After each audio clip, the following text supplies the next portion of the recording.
Hi, this is Mrs. LaBarbera. This is Physics Chapter 3 Vectors, Video 5.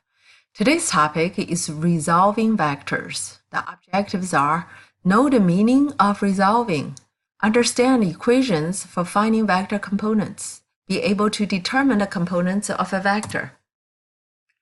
Resolving a vector. For any given two vectors that are perpendicular to each other, we can determine the resultant using Pythagorean theorem and trigonometric functions. Similarly, for any given vector, we can transform it into two perpendicular parts, and each part is called a component of the vector. The process of transforming a vector into two perpendicular components is called resolving the vector. For example, a northwest vector can be resolved into northward and a westward part, and each part is called a component. Component 1, here's component 2. Similarly, a northeast vector can be resolved into two parts, a north part and the east part. So the vector equals to the sum of its two components. So this northwest is the same as the north plus west.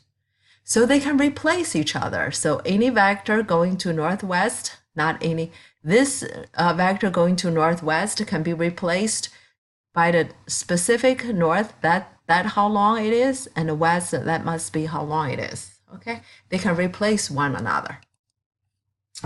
Let's take a look at this. The components of vector depict the influence of that vector in a given direction. For example, you are given three vectors, 45 kilometers, 300 degrees, 10 kilometers at 265 degrees, and 200 miles at 150 degrees.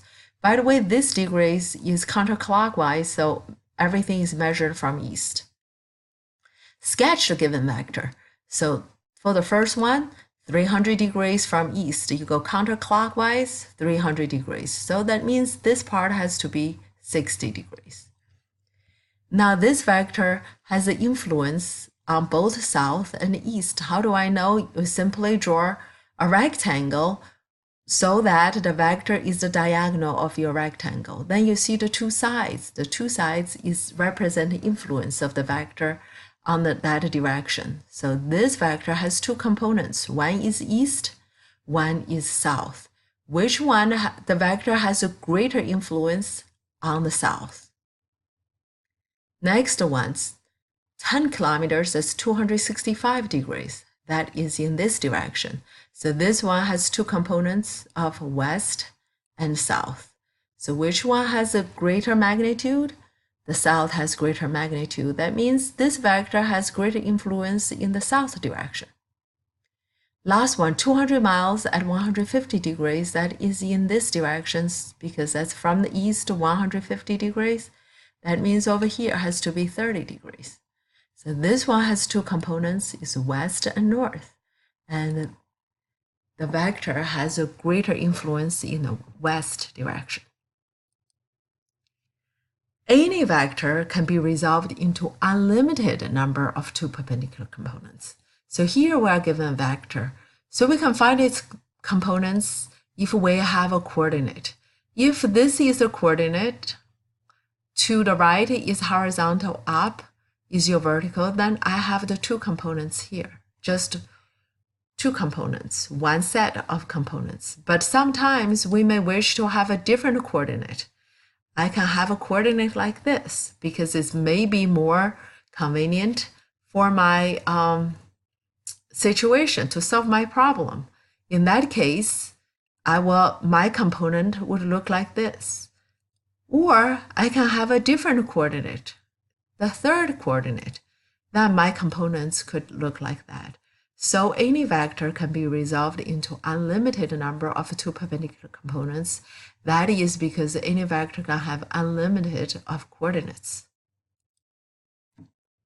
Finding components is called a vector resolution. So if you are asked to resolve a vector, that means you have to find the components. To determine the magnitude of the components of vector, we use trigonometric method.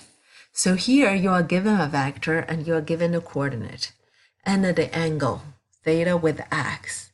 How do I find the components? you draw a rectangle with A as your diagonal. Then the two sides, that is your components, AX and AY. Now take a look at AY. You can move AY to the right side. So these are the two sides of a right triangle. We know right triangle, we know SOHCAHTOA. So the opposite is sine, adjacent is cosine. That means opposite of the angle, adjacent to the angle. So we have sine equals AY over A, cosine equals AX over A. We can solve for AY equals A sine theta, AX equals A cosine theta. These two equations, they are in your reference table.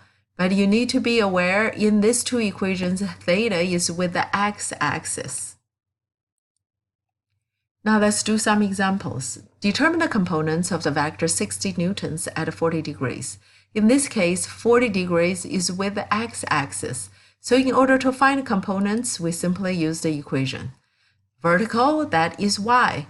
Y equals to A times sine. So 60 times sine 40. So you have 38.6 newtons. Now fx, that is cosine. So fx is the horizontal, that's 60 times cosine, you'll have 45.9 newtons. Another example. You're given vector 24 newtons, that is the kind of like the resultant. Now you have to find horizontal and vertical. Again, the angle given to you is with the horizontal. So that's the x-axis. To find the magnitude of horizontal and vertical component, we simply use the equation. The horizontal is cosine, 24 times cosine 35, so you have 20 newtons. The vertical is sine, that is 24 times sine 35, you have 14 newtons. Let's take a look at this example. The vector diagram represents velocity of a car traveling at 24 meters per second at 35 degrees east of north. So in this case, 35 degrees, that is not with the x-axis. What is the magnitude of the component of the car's velocity that's directed eastward? Since this is give you with y, so the first step, you have to find an angle with x-axis. And this is 35, the angle with x has to be 55 because 2 added together equals 90 degrees. To find the car's velocity directed east, that is your x direction. X is cosine theta. So cosine 24 times cosine 55 give you 40 meters per second. Another example, sketch the given vectors, project the vectors onto the coordinate axis and sketch the components, then determine the magnitude of the components using SOHCAHTOA. So we did the sketch before already, right? That's a couple of examples before. So those are the sketch. So this is again, this is 300 with the east, so with the x-axis. So to find east-west, we can use cosine. So 45 times cosine, that's 22.5. To find north and south, we use a sine because that's a vertical. Sine, that gives you negative 39. That makes sense because over here, you have south. South should be negative because north is positive. Now east is positive.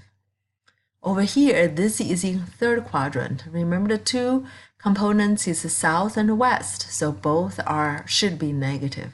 10 cosine 265 and 10 times sine 265. So you should have both negative components. This one has two components, is west and north. West should be negative and north is positive. So east and west is negative. 200 times cosine 150, negative 173, and north-south should be positive 100 miles. That's it for today. Thanks for watching. See you next time.